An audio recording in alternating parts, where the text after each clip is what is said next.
So many women have been taught and conditioned to build a moral identity around being helpful.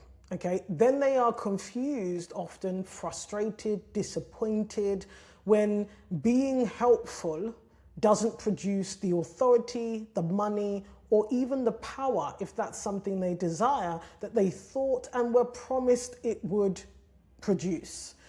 Here we talk about invisible contracts. And as you know, invisible contracts are the unspoken, unwritten rules quite often girls and women are asked to agree to and obey in order to belong, in order to experience safety and acceptance within society. And being helpful is something that young girls and women are conditioned and programmed into prioritizing, into attaching a sense of morality and virtue and self to. But here's the thing that I want to share with you today is helpers get thanked and leaders get paid. Now, why is this important? In fact, it's important across all the domains of life, whether it's professional or indeed the personal sphere. I'll say that again, helpers get thanked. And when you make yourself useful, you are therefore often used, whereas leaders get paid. And so if you are a woman who desires more money, more authority in your own life over yourself, and more power, i.e. recognizing your internal power, and maybe you want some power and some status and seniority in your career, that's okay as well. We do not demonize men for those desires. So maybe you are a woman who does desire those things. If you want that, you have to become a leader. First of all, a self-leader, so learn how to lead oneself.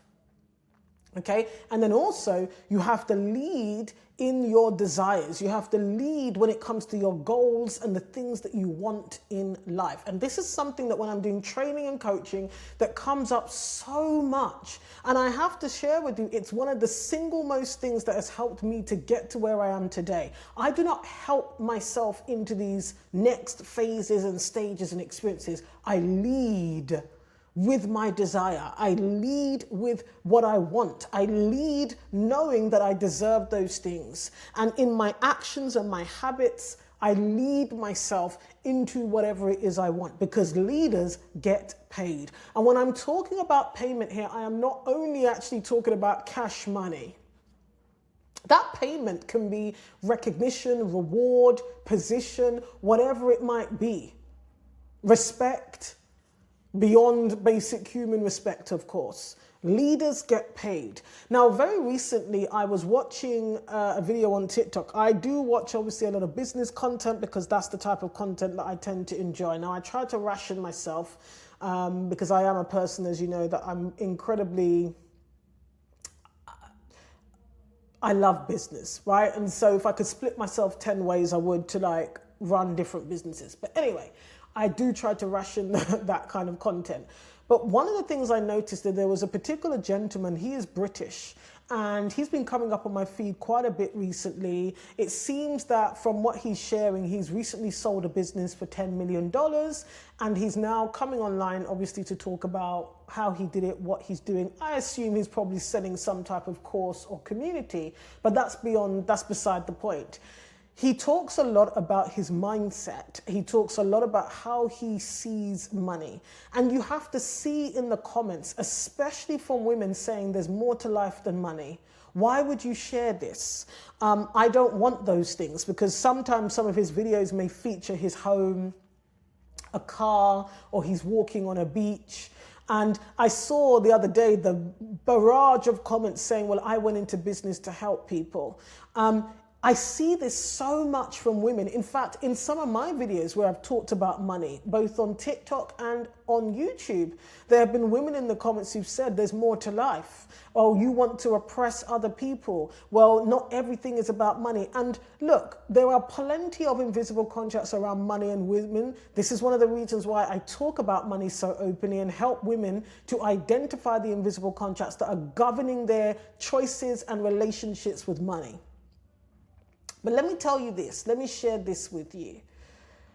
quite often, women have attached their moral identity, okay, to being helpful, to being regarded as moral, regarded as community builders, participants, altruistic, charitable. They see it as a sign of their goodness, and actually they want that to be seen also and recognized in the external as well. And so when they see other people openly say, actually, I want money and power, for example, I want authority, money and power, all three, there is a visceral reaction that they have. And the expression, the verbal expression will be, I am more moral. I am a better person. I am on the right side of morality. That's essentially what's being said. I am a deeper person. I am a person of substance, whereas you are just doing this for money. All right. And in fact, I mean, there is a distinctly different culture in terms of money in the UK anyway, and people talking about money, maybe even people showing signs that they might not be poor, because that's what it comes down to as well, by the way. It's not even people who are billionaires and millionaires showing their wealth. Often, if you're not poor, there was a video that came up on my feed, and again, I was fascinated by this because it's always kind of showing this invisible contract around money and women. There was a woman who has just been offered, she just moved into a new home that she's openly said is social housing, but it looks like a new build. It's completely new, very well nicely laid out, carpets, brand new appliances. And people in the comments are saying that she is being insensitive and tone deaf for sharing. Now, this is a mother who is a single mother with 2 disabled children. Obviously, the council has provided her with accommodation. She's feeling relieved and happy that she can provide for her children, that they have a safe, warm home to be in. And people in the comments are saying that this is tone deaf, insensitive. Why are you focusing on material things? It is a constant thing when it comes to women and money. And what you have to understand is, if you are constantly internalizing this attitude that as women we must be helpers, that we need to justify, rationalize, explain the value that we add, the problems that we solve in career, in business, and in our personal life, we need to explain it by saying, well, I'm being useful. I'm showing that I care about people. I'm showing that I'm helpful. Then you will never get paid what it is that you want to be paid. Now, you've got to hear me well, because linked into this is that by and large, when you look at a lot of women, like some of the professions that women tend to go into, and I don't believe it's always natural inclination. I think sometimes we've been engineered, obviously, when you look at historically women's participation in the corporate workspace, we've been often shoved into certain professions that are aligned with gender expectations. But outside of that, even when you look at the types of businesses a lot of women start, sometimes it comes from a personal need, it comes from a personal place. I've been in business for 10 years and I meet so many women where we're in coaching programs, communities and networks that are linked to money and business. A lot of the time they started it, it's wash day, so I've got these stragglers. They've started it based on a personal experience of helping someone or being helped. And they struggle then when they get to a certain stage where they want to charge more, they want to make more money. And because they started the business to be helpful, that's part of the reason why they're struggling with money. Same goes for me as someone who's worked for myself for 10 years. There are times over the 10 years I've over-delivered for clients. I've been too available. I've done more than what the contract constituted, being helpful. You will never get paid what you want to get paid if you don't choose to lead in your own desires and goals without attaching your morality to it all the time. Now, hear me well. I'm not saying that it's impossible to make money without having purpose, without doing good for the world and thinking about impact. That is not what I'm saying. You need to use your critical thinking here. What I am saying, though, is if you fundamentally believe it is immoral and that you are a better person, even if it's not better than other people, but you believe that you are better, you are often limiting and capping yourself in terms of getting paid. Because helpers get thanked. Think in your life of all the helpful people that you know. Right? There are people who pass away, and in the eulogy at their funeral, people will list off all the ways this person was helpful, but they might be dirt broke poor. People didn't really show much appreciation when they were alive. Yeah, they weren't getting paid their dues. Like I said, that paid part doesn't only have to be the hard, cold cash. It can be recognition, support, care, reward. It doesn't only have to be money, but what I would say, it manifests itself quite often with women working, over-delivering, working long hours, not being paid what they're meant to be paid, not charging what they're meant to charge if they're in business. I know this from my own experience. Not charging for the value of the impact and the problem that they're solving, whether they're an employee or they're self-employed or running a business. Right? Leaders get paid. Helpers get thanked. Even when you look at the dynamic in a male-female, when they talk about this submission and the man is receiving what he wants to get. The helper, who's the wife, is getting, if at all, thanked. It is an energy, and this is why it's so important. You'll find that I don't really use the word help, and it's not because I don't want to be helpful. The point is, I am a leader in my professional life. I am a senior leader in my professional life. And in my personal life, I lead myself into the places and stages I want to be. It's a different energetic posture that makes a difference in terms of outcomes and experiences as well, right? And what I find is sometimes when women are around people, and it's regardless of who the person is in terms of gender, and that person expresses an unapologetic desire for financial reward, it can definitely elicit a type of visceral response from them, okay? And a lot of that is historical as well. Women were excluded from financial systems for a very long time. And actually, there's a lot of women who believe, one, money comes through men. Two, it's masculine to go out there and desire money and work for it. This is why this nonsense rhetoric around, well, the kind of masculine energy you need as a woman to make money. I've never had to be masculine in order to make money. Ever. My personal experience. I don't even believe in this masculine, feminine nonsense anyway. But when I look back on the ways I've made money, I've used my gifts, my talents, my strengths, been focused, but that is not masculine in nature. It's human. It's very me. But would I say I've had to be, what does that even mean? Being structured and organized and focused and intentional is not masculine in energy. That is human.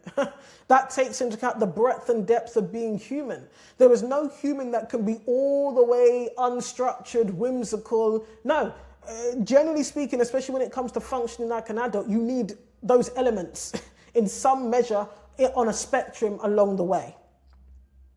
Okay? And this is the thing. Women aren't merely encouraged to help. We're often encouraged to see helpfulness as evidence of our goodness, of our womanhood, of femininity. This is why there's this obsession, particularly if you look at the way religion frames womanhood. She is the helpmate. Okay, she walks in the shadow of her husband often. This is one of the reasons why when you hear certain misogynistic men speak and they talk about the fact that, ambitious, independent women are difficult, unattractive. They are operating in their masculine energy. But when that woman uses the same competence, might I add, to be helpful to the man and a supposed greater household, it's fine then.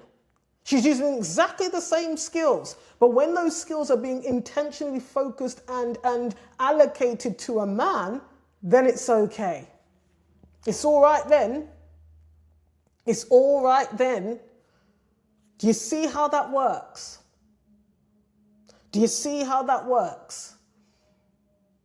All right, so this helpfulness is incredibly gendered, and then on an identity level, it is attached to your goodness as a woman. And so it can be very uncomfortable for some women to be around women who are making money, who unapologetically express that they want to make money, they are making money. And suddenly we say it's vanity, it's brashness, it's what's the word I'm looking for? Oh,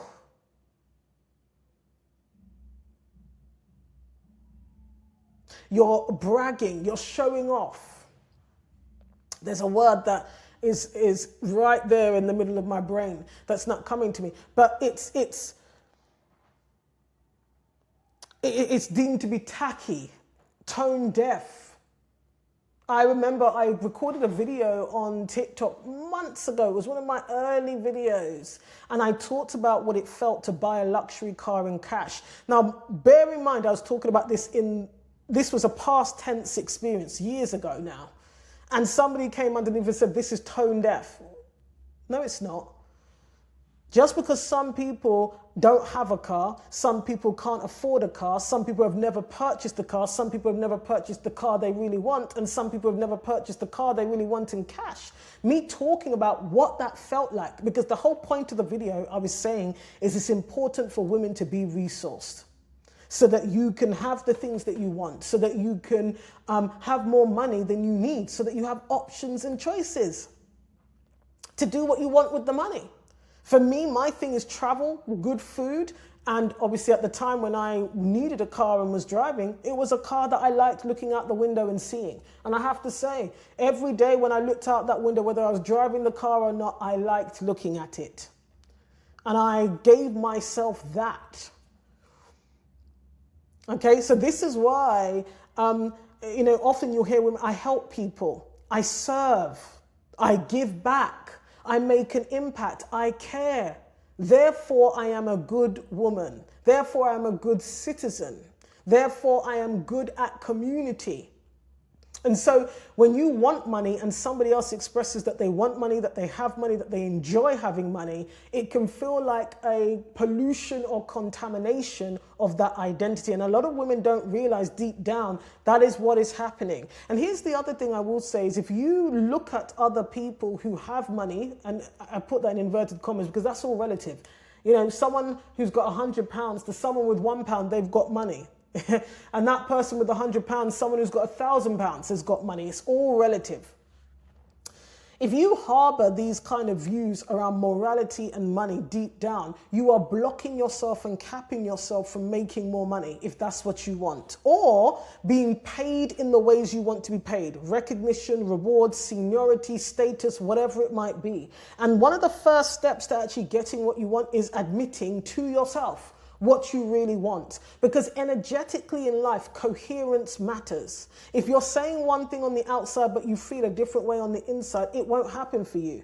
And I always find this even more interesting is because, a lot of parents in particular will talk about the life that they want to give to their children.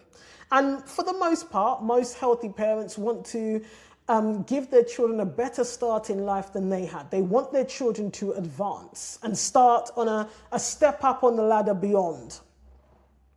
But how do you think other people are going to view your children? When they are more resourced than other children. Do you see where I'm coming from? People don't always think about that because quite often people want to become the person who is not at least financially struggling.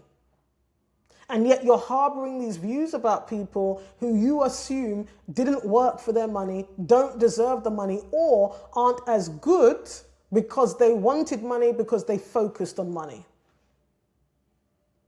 The truth of the matter is the whole point of a business is to turn a profit, quite frankly, right? If you're not making money in your business, it is a hobby and an expensive one at that. And so this is very important because if you're employed, for example, and you want a pay rise, think about, one, you have to lead in that desire. I want more money. How much do you want? What do you need to demonstrate? Because way beyond that appraisal one-to-one conversation is when you will be demonstrating that you want that pay rise. Or are you going to apply for a job where you do get paid more? So you're going to go and look at jobs where there's at least a 10K salary rise, salary increase. You have to lead in that desire. Whereas if you think that you're helping people, if that's the frame, well, helpers get thanked, but leaders get paid. If you're thinking, I just want to make a difference, I'm not motivated by money, I don't do it for the money. Okay, maybe that's genuinely true for you. But when you simultaneously want greater wealth, greater compensation, more profitability, either in a business, it's contradictory. Because there's an incoherence between what you say you want and what you are permitting yourself to pursue. But how it turns up is in you criticizing often other people. This is another reason why I find the whole, the Hermès unboxing content very fascinating. Because as somebody who, like I say, my thing is I spend money on travel, on good food. I love to eat good food with great people. And those are probably the only two things I really spend money on. Everything else to me is pretty standard. I like to buy things of good quality once. I'm not someone who likes to keep buying and replacing the same thing. So I'll buy something of good quality once in the first place and then that with that. But that's just me. That's very personal to me. I love good bread and butter as well. I will spend money on a butter and a good bread. Everybody has their own things in terms of how they would spend money. But I make this point because I find it fascinating as someone whose work is really about invisible contracts. And a lot of that is about, there's the top three: sex, money, and religion for women, okay? Where the strongest invisible contracts with the strongest gravitational pull is usually sex, money, and religion. And so when I watch a lot of these Hermès unboxings, sometimes in the evening, I do enjoy. It's mindless, right? Sometimes it's nice to have a little bit of mindlessness on in the background.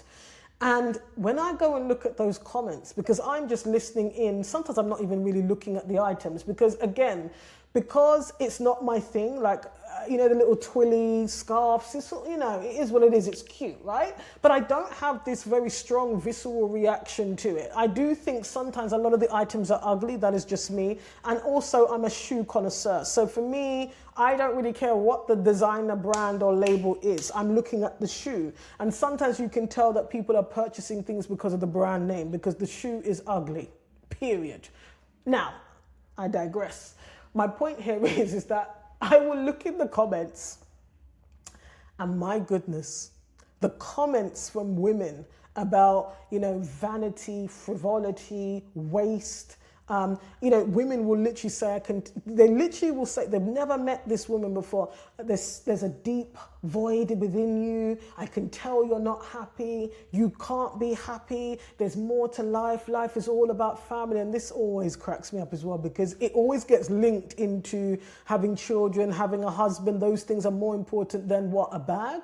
Now, what if you're a woman who doesn't even desire a husband or children like myself? I'm not saying a bag is comparable, but in terms of what people value, we don't all value the same thing. And yet you'll see woman after woman after woman making these types of comments. Right? Then you get the other types of comments, which is, how did you make your money? And this is my thing. If you want to know how you make the money, yes, ask. I believe that women should be talking about money far more openly. We should be saying, this is what I do, because there are a myriad of ways of making money. It's one of the reasons why I talk about making money. I'm always learning. How are you making money? Recently, one of the things that have been taking me again down a rabbit hole, it's not the first time, but I've been looking at whether I want to get into drop shipping. Do I want to do an e-commerce or drop shipping business, which is essentially about data? And so my point is, be curious, absolutely, about how people are doing it. Ask people, do you know that this year alone, this is something I do as a habit, I will maybe come across a woman in a certain profession or business, and I think I would love to understand a bit more about the mechanics of what she's doing. And I do this with men and women. I'll just drop them an email, find their email address or DM them and say, hey, do you offer 30 minutes consultancy? Out the gate, I'm like, I'd love to pay for some of your time. This is exactly what I want to ask about. I tell you, it's a shortcut. It really is. And most people are more than happy to tell you what they're doing and how they're doing it. Okay? That's why I talk openly about how I make money and how I plan on making money moving forward. Because we need open conversations as women about this. You have to become more neutral. And that's one thing leaders have to be, is more neutral, right? They weigh up all the factors, they give direction, and they get paid. And when it comes to money, we as women have to make sure that money bows to us, not the other way around. And part of that is becoming more neutral around what it means as a human being in terms of our identity and our morality when it comes to money. It's okay to have more money. If you were selfish broke, you probably will be selfish with money. But people don't suddenly become selfish because they're making more money. Okay? Some of the most generous people are generous because they're giving from their surplus. Some of the most miserable people you'll meet is partly because they're broke. And they don't have surplus for themselves, for the people they care about. And so they can't even give often what they don't have to give. Okay?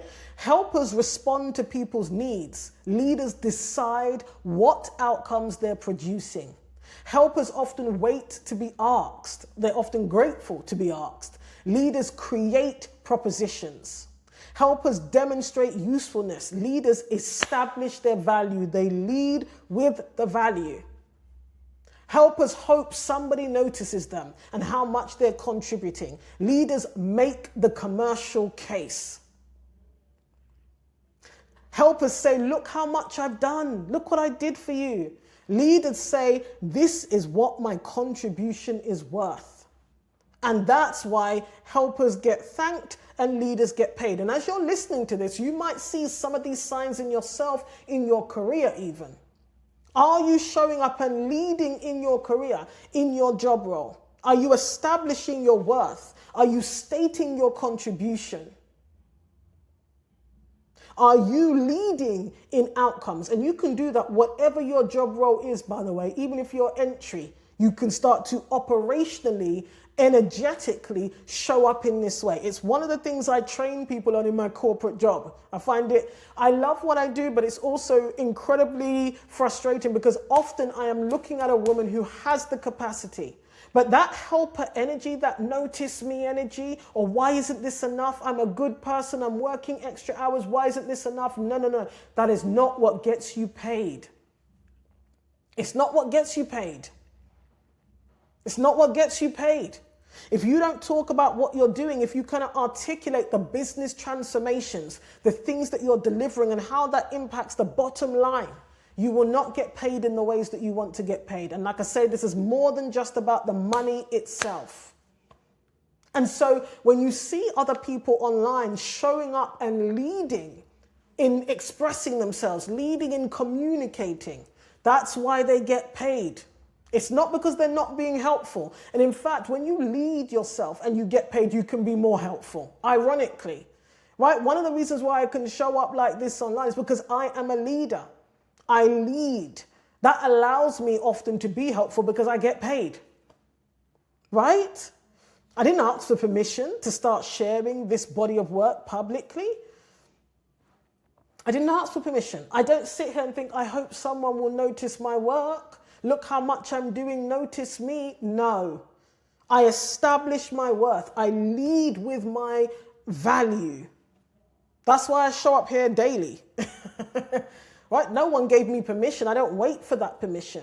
I know that this is a leadership posture, leadership behavior. And that's why I get paid. And when I say that, I'm not just talking about the money itself. You have to learn to lead. You have to break these invisible contracts that might be governing your choices when it comes to the way you see yourself in relation to money and the fact that you might be over-indexing in that help energy. And it's one of the reasons why, in the same breath, the women who will say, I'm helpful, I have impact, I do this, you're burnt out. You sometimes become resentful. You're exhausted. You don't feel as if your value is being recognized. That is because you're not leading. That's because you're not leading enough and leading with your true desires, first of all, and then leading yourself to materialize that actual desire. All right, so I will be talking more about this as we go on because we want women to be exercising their self-authority so that you can get paid. You can get paid whatever it is you want to get paid, right? But it requires us to start with detaching and neutralizing what we think or believe money says about who we are as a human being and specifically as women.